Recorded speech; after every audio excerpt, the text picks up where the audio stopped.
All right, welcome folks. I just wanted to take a moment to show you how to set up a climatogram. You can actually see that these people, former students of mine, actually did it paper or pencil, which is totally fine if you want to do that and take a photograph of it. Just make sure you include a summary of what climate is actually showing you over the course of a year in your biome.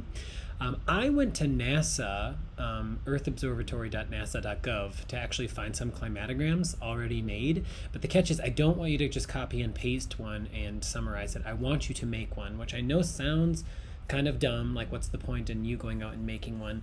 Well, a couple of reasons. I mean, obviously someone made these, right? So I think it's an important scientific skill, but I also think that interpreting graphs is a lot easier if you're the one that made it in the first place.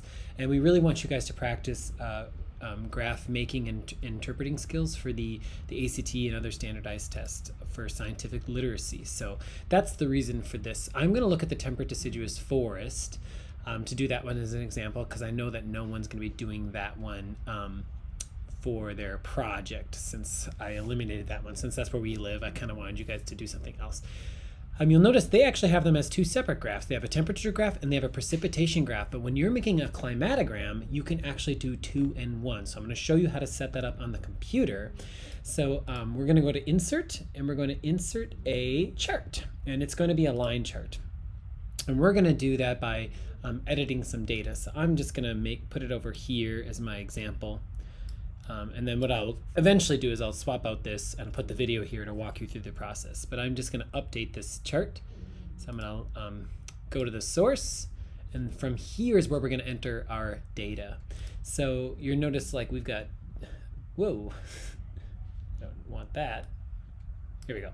So here we probably want to put our months, and then we're probably going to want to put temperature and precipitation over here. So I'm just going to, there's a really easy way to cheat that. If you put in January, Sheets is smart enough to know that you're looking at months here. So if you copy it down, it'll fill in the rest. You have to grab like this little thing in the corner and pull it down, and it'll fill in the rest of the year for you, so you don't have to put in all the months.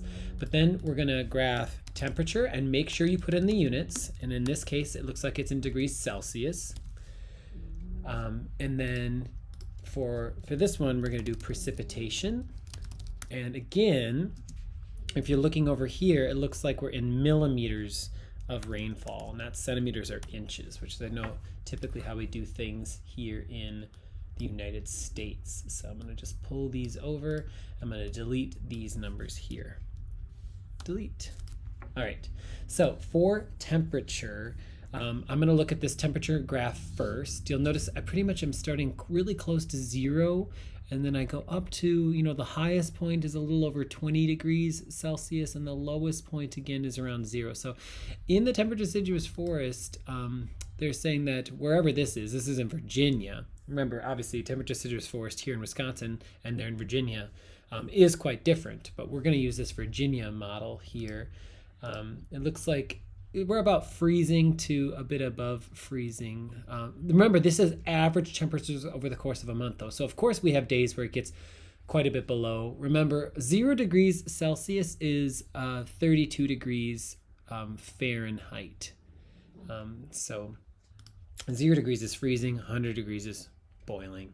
Celsius is actually quite a bit easier. So I'm going to put, it looks like it's a little below 0, so it looks like -1. Whoops, -1-ish. And if I keep looking at it, we're at about 1 maybe here. And then, this is about halfway between, so I would say 5. That one looks like 10 to me. Probably about 15 for May. That's what it looks like to me. And for June, I'm at about 20, probably 22. I mean, you're going to have to interpret yours yourself. This one looks a little bit more than June. August does. So I would say 21. September, we're going to be at a little less. I would say 18. And then I've got October is at 11. November kind of looks a bit above 5. So I would say 6 maybe, or 7. And then maybe 1 again. So I'm going to say 6 and then 1. All right, so that's my temperature. You'll notice it telling me I can't make the graph yet because I don't have my precipitation in there. Once I start putting my precipitation, I think it's actually going to start showing me some stuff. So precipitation, now it looks like on my precipitation graph, I'm between, this would be about 50-ish, it looks like. 50? All right. Notice it's trying to show both in one. So it's like, yeah, we have 50 for like the first 3 months. Versus here we've got April, we've got, that looks like 70, and this is like maybe 90. So 70, 90. Then we've got, oh, sorry, it's just totally lost. Okay, then I got 60, 80, 90, 60, 80, 90. September, I am at 80, 90, 70, and 60. These are nice round numbers. That made it a lot easier. Now, here's the thing. Actually, this is kind of weird. What happened? This does not look right. Right, our numbers clearly go down, up, and then back down, but it's not showing that in the data here, which is really weird. Oh, it's only showing some of the months. I'm not sure why. Oh, I know why it's only showing the first week. Okay, so what we have to do is we have to make sure we're selecting all of the data. So I need to figure out where this data is. I'm going to move this to its own sheet. You'll notice, see, it's only showing me through April because the initial graph that I started changing only went to 4. So I just need to reselect the data, like the range.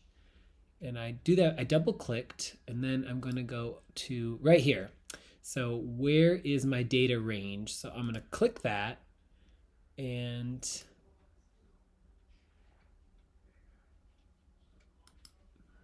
should just be able to, you know, I know why this is harder.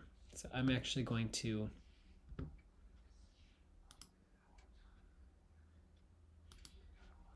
want to move this back. How do I move this back?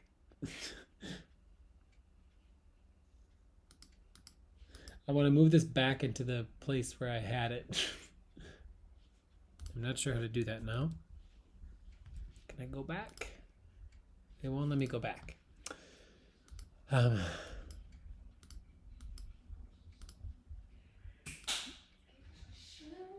can't seem. Oh, it gave me a suggested one. Let's see. Ah, there we go.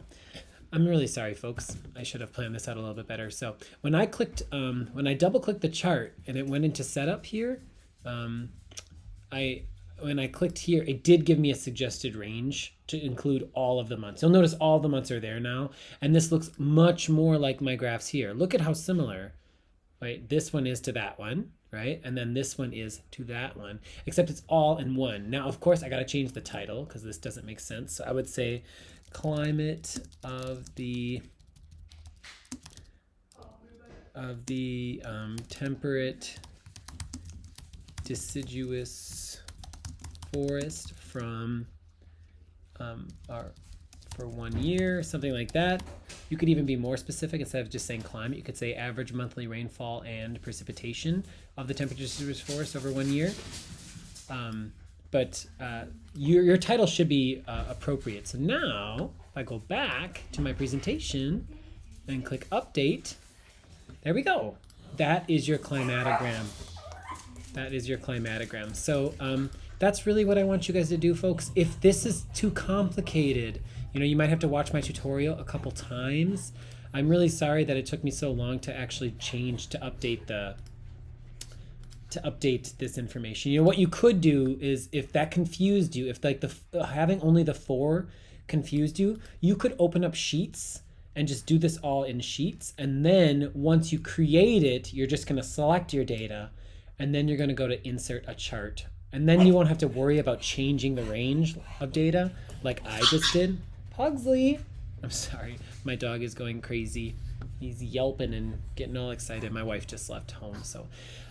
So yeah, if you have questions, please let me know, but that is how you create a climatogram. Then the only thing you would have to do is interpret this. So, I mean, obviously you would say in the temperate deciduous forest, I mean, that's why we call it temperate. We have a cold season and a warm season, a summer and a winter, right? And obviously the warmest season is June and July and August, where it gets a lot colder, essentially October through March. But then if you're looking at the precipitation line, it actually is quite up and down. So it looks like we clearly have wet periods in spring and fall, which, duh, you live in Wisconsin, you know this, right? And we've got dry periods in like in midsummer, that sort of a thing. So that's what you should do to add your little paragraph summary, kind of like these students did over here. But yeah, that's pretty much it. So if you have any questions, let me know. Otherwise, that is how you create a climatogram. Take care.